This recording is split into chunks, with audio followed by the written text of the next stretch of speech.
پیارے بچوں، آج ہم آپ کے لیے بڑی مزاحیہ اور مزیدار سی کہانی لے کر آئے ہیں۔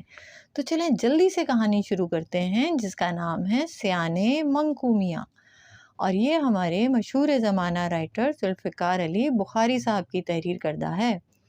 تو جناب، کہانی کچھ یوں ہے کہ دولہا میاں کے ساتھ شادی کی تقریب سے قبل کچھ عجب سا حادثہ ہو گیا تھا۔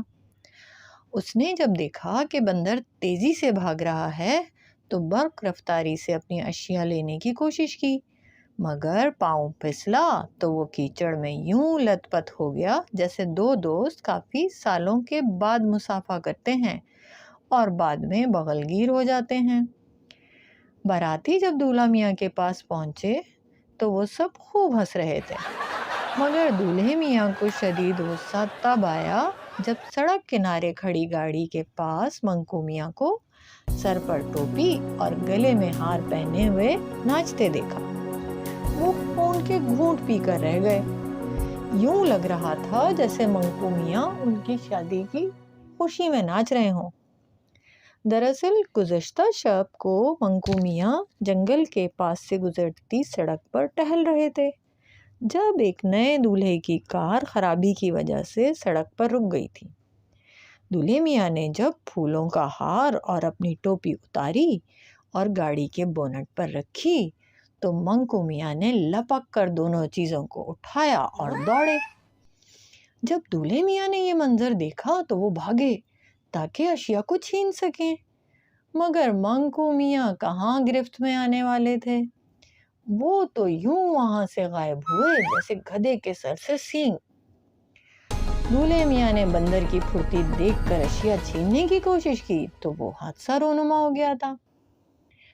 ایک طرف دولہا شرمسار تھا تو دوسری طرف باراتیوں کی بھی ہنسی نہیں تھی۔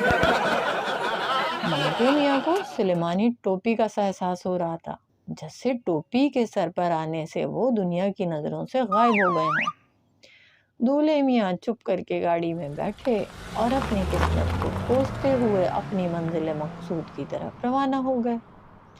ادھر منکو میاں بھی اچھلتے کودتے اپنے گھر کو لوٹ گئے جیسے ہفت تقلیم کا کوئی خزانہ ہاتھ لگ گیا ہو۔ اصل میں منکو میاں خود کو سیاںا سمجھتے تھے، مگر جنگل کے جانور ان کے مشوروں سے تنگ آ چکے تھے۔ جنگل میں لومڑی بھی تو اب تھی نہیں، وہ بوڑھی کیا ہوئی جنگل سے ہی چلی گئیں۔ ان کی کمی کو یوں منکو میاں نے پورا کیا کہ اب سب ان کی نوٹنکی سے آئے روز پریشان رہتے تھے کہ وہ ذہانت سے سب کو ستا لیتے تھے۔ اگلے روز منکو میاں سر پر سلیمانی ٹوپی پہنے یوں گھر سے نکلے جیسے دنیا کو فتح کرنے چلے ہوں۔ چہرے پر مسکان یوں سجائی ہوئی تھی جیسے ان کا لاڈلا پنکو کیلے کو دیکھ کر اپنے چمکیلے دانت نکالتا تھا۔ آج وہ اپنے دوست فنکو سے ملنے جا رہے تھے۔ جنگل کی فضا کافی خوشگوار سی لگ رہی تھی۔ آسمان کا نیلا رنگ صاف دکھائی دے رہا تھا اور چاروں طرف بارش کے بعد خوب تیز دھوپ کی وجہ سے ہر طرف صاف ستھرا ماحول نظر آ رہا تھا۔ منکو میاں اپنی ناک پر یوں چشمہ لگائے ہوئے تھے جیسے کوئی بوڑھا ڈاکٹر اپنی ناک کے آخری سرے پر رکھتا ہے۔ گلے میں پھولوں کا ہار تھا۔ منکو میاں کو کوئی اعزاز نہیں حاصل ہوا تھا، بلکہ انہوں نے اپنی ذہانت سے یہ سب حاصل کیا تھا۔ آخر کو ان کے پاس دو دماغ جو تھے۔ جو ہی وہ اپنے دوست فنکو کے یہاں پہنچے وہ شدید غصے کا شکار تھا۔ یہ کون سا ٹوٹکا بتایا ہے جس سے میرے دو دانت خراب ہو کر ٹوٹ گئے ہیں؟ فنکو نے منکو میاں کی شکل دیکھتے ہی سوال داغا۔ میں نے وہ ٹوٹکا تو اپنے والد بزرگوار سے اور انہوں نے دادا حضور سے سنا تھا، منکو میاں نے کہا۔ ارے اب میرے دانت کہاں سے آئیں گے؟ فنکو نے خفگی سے استفسار کیا۔ دودھ کے دانت تھے، غائب ہو گئے ہیں، منکو میاں نے ہنستے ہوئے کہا۔